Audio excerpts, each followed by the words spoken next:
up, guys? Welcome to local band Smokeout. Any genre from anywhere in the entire world.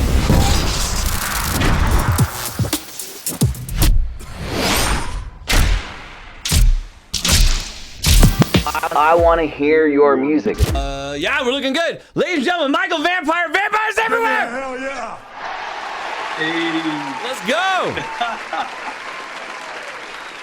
Dude, I appreciate you so much doing this and joining. I know you got a tour starting next week. We actually have met before through Jesse at the Whiskey A Go-Go roughly a year ago. I don't recall who you guys played with. Maybe a Skylar Drive, Phantom Limbs, somebody like that. I don't recall who played. But sir, how are you? How's your day? I'm doing pretty well. Just jumped in the shower, jumped out. It's been a crazy day, but feeling pretty good. How about yourself? I'm doing fantastic. Thank you for asking. So you guys got the Nocturnal tour starting like next week, right? Yes, it's about 7 days, man. It's we're really close. And this is just mostly like an East Coast run, correct? Yeah, it's East Coast.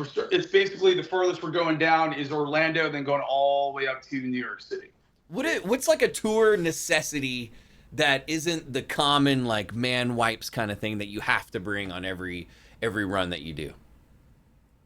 Well, I'd have to say some boofed up, which is definitely some weed to sleep. I was going to ask about that. I was going to ask about it. Without that, I can't sleep. Having someone having your life in their hands in the middle of the night, going about 80 to 100 miles an hour, that's pretty much the necessity for me. Yeah, so the driver, of course. But let's talk more about Boofed Up. Like, how did you get involved in this, start this, and what does it do for you as far as like helping you just be a musician full time? I'd say I got involved with it. My best friend Daniel started the company. He asked me to jump on and be a part of it. And since then, it's been growing exponentially. So I'm stoked about that. We're in California right now, and we're slowly moving into Las Vegas. I think we'll be here. I live in Vegas, so probably by the end of April. If somebody doesn't know what the product is, though, can you like describe exactly like what it does? Yeah, absolutely. The product gets you high, extremely high. It's Cali weed. Hell yeah. It's probably the best weed I've ever had. We sell pens. We sell pre-rolls. We sell like little blunts that are fused. We flour. We sell grinders. We sell clothing. We sell it all. Are you an indica guy, sativa, or a little bit in the middle? I like to be in the middle, but if I'm going to sleep, it could be the middle or indica. Sativa, I'll be up all night watching Gung Sam eat some weird shit on this mukbang stuff I watch in the middle of the night. It's really creepy. For sure. Do you have can you go through what you would do on a regular basis as far as your vocal warm-ups, and when you have multiple nights, Monday through Thursday, 4 shows in a row, what do you do to cool down your voice to prepare for the next night? So it's a whole process. I don't usually talk for the first 6 hours of the day unless I'm ordering Starbucks, and then I just kind of chill out. I slowly start talking as we get closer to the show. And about 2 hours to the show, I pour some Jack Daniels into a cup with some ice and some Diet Coke, and I make a tea. Cool. And I warm up for about an hour and a half before the show. And then after I'm done, I'm going, and then I stop talking and do the same process again. Do it all over again. It's very ritualistic. Yeah. So, I mean, whatever works. So you just got to keep rolling with that for sure. We're pretty close with Jesse. He's been on the show a couple times. How did you find Jesse and know that he was the guy to continue on Vampires? Well, at the time, we were trying out drummers for the band, and one of the guys said he can do it, and he couldn't play double bass. So I started panicking because we were like so close to a festival date, and I went online and I said drum videos, and by chance, I ran onto one of his videos, man, and I found his Instagram. I hit him up, I'm like, yo, you want to play some music? He's a cool cat, man. I think you hit gold. He's a cool cat. Oh yeah, he's awesome. Hell yeah, for sure. I know a little bit later on we're gonna do some trivia. We asked about the hot sauce. I assumed ahead of time we were doing Lost Boys trivia, but I don't know if you'd prefer to do something else.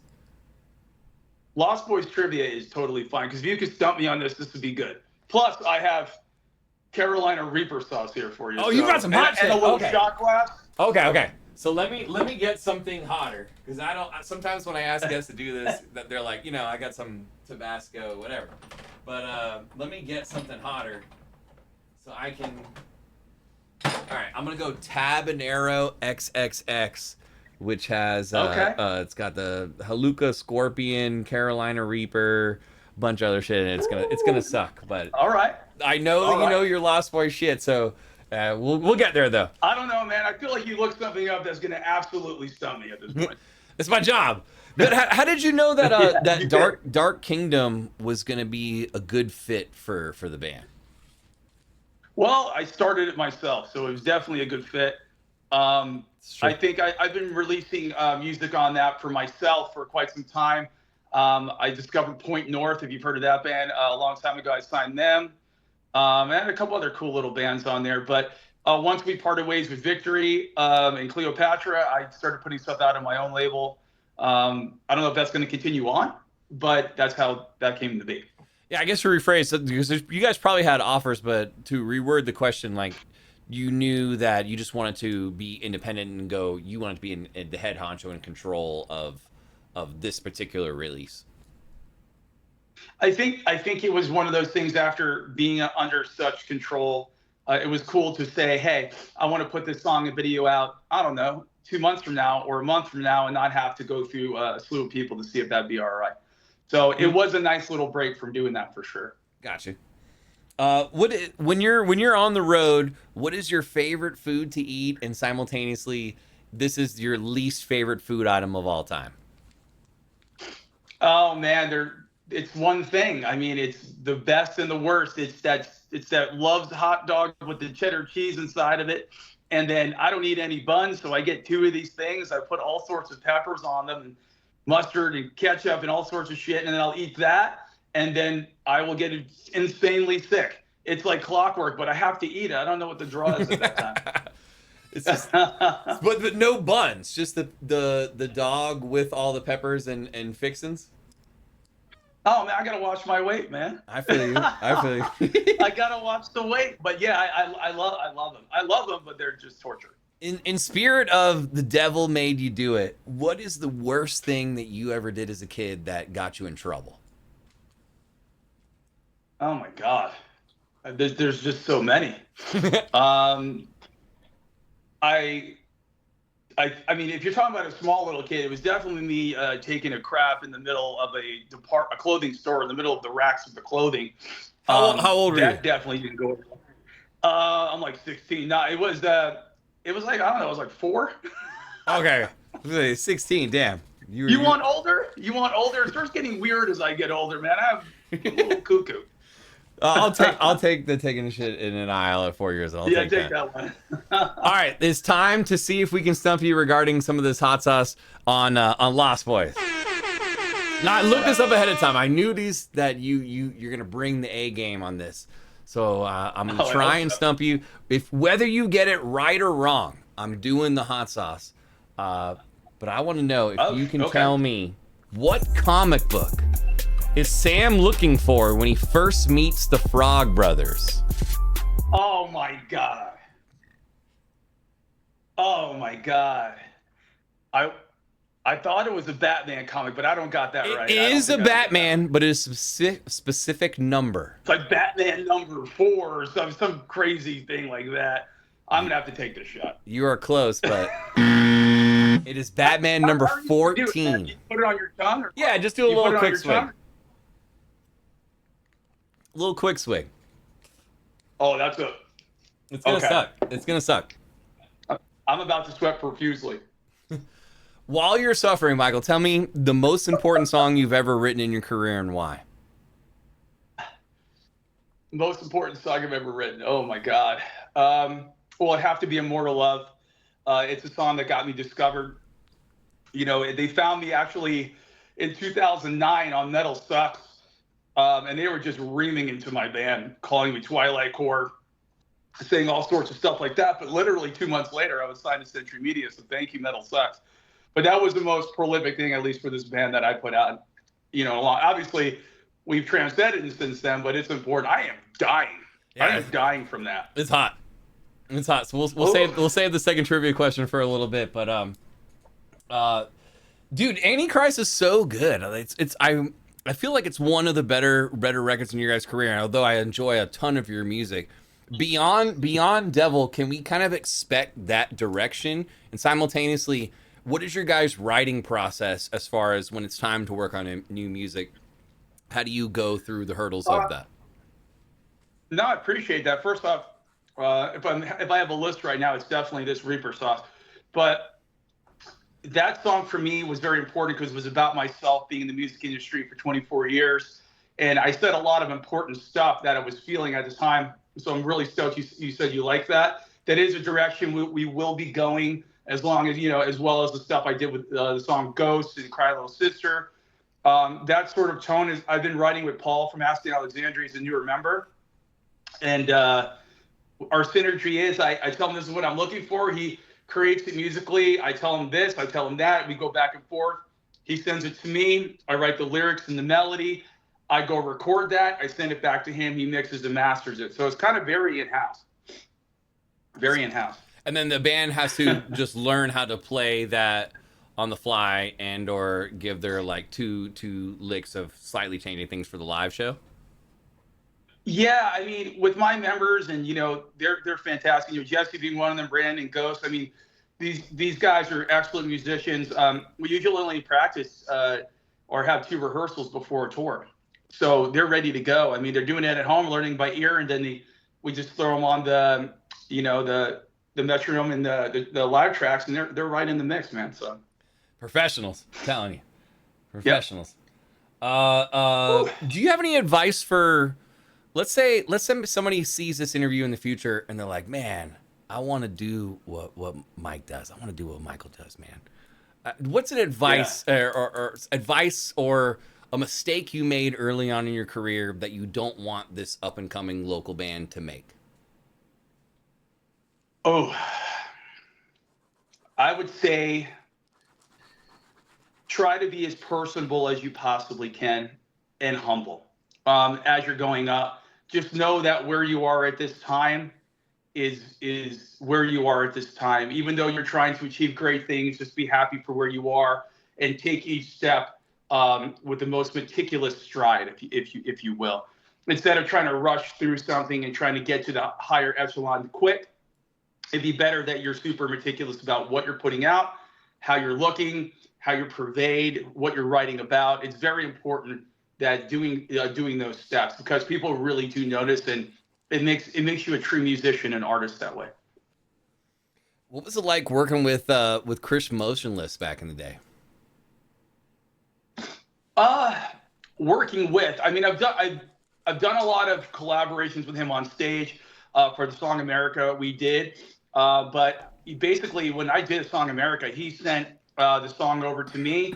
I recorded it in LA. I sent it back to him. I think he was in Pittsburgh, and he's like, yep, that's it. And then that was that. But easy peasy. Yeah, it was a long time ago. Easy peasy, yeah, pretty much. He just like screamed the whole song in your tonality, and I'll pick the parts I like. And so he did. So that was an easy thing. As the king of the vampires, 2 questions.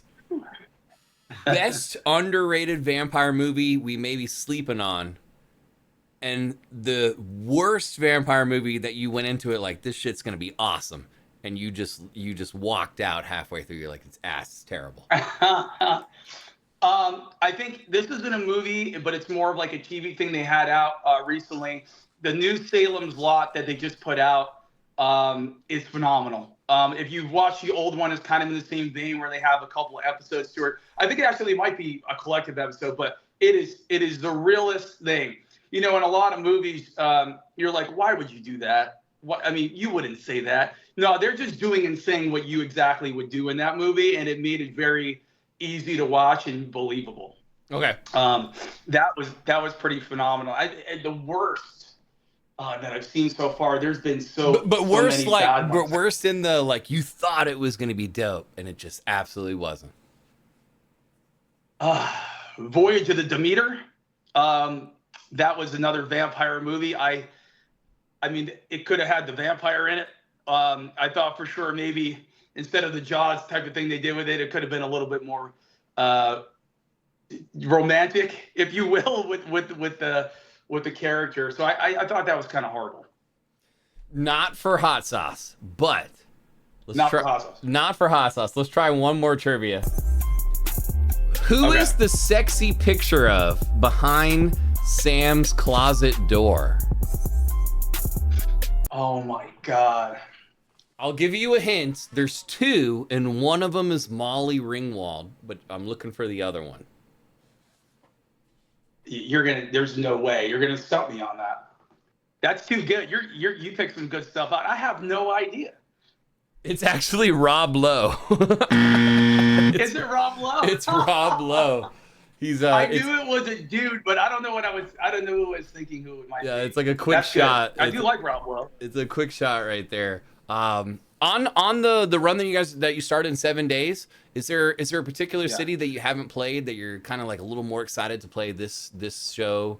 Not to say the others aren't as great, but this one is a little bit more like you're looking forward to. There's a lot of cities that are kind of new to me on this one. Clifton, New Jersey. My agent's the promoter at that club, so that'll be really cool. Lowell, Massachusetts. I don't know where Lowell, Massachusetts even is. I know where Salem is, but yeah. Gotta get rocked. Whatever that. Yeah, that'll be cool. But yeah, I mean, there's a couple spots. Like, have you ever heard of Gastonia, North Carolina? I have not.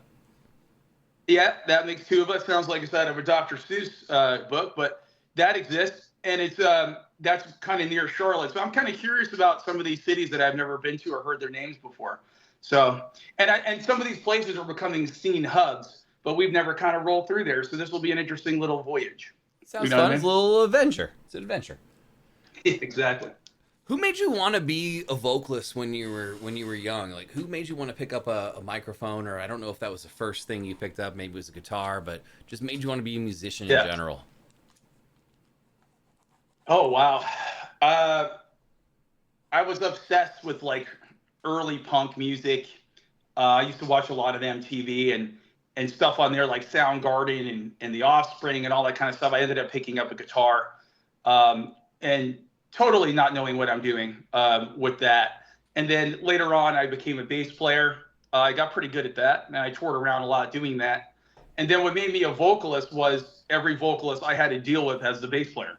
So I couldn't do that anymore. It was driving me absolutely crazy. My bands were ending very quickly because a lot of these people had egos before they even started. So I figured the best thing for me to do, being that I was part of the band, is now lead the band. So it was a better move for me, and it allowed me more control to perpetuate my career. I mean, that makes sense. You just gotta take over sometimes. Let's see. What have I not asked over here? I really love the song "Another Funeral Song." Thank you. What's I did ask about the writing process, but can you talk about what that song means to you? Oh man, I named it Another Funeral Song because it's another kind of relationship song, dark version, because I do it. I call it the dark version of that sort of thing. But I mean, it's not my favorite song on the planet. I'm going to be honest with you. I listened to that and I thought I could have more time with it. I know Jesse loves the song, but it's just for me. I thought I could have done a little bit better and put more into it.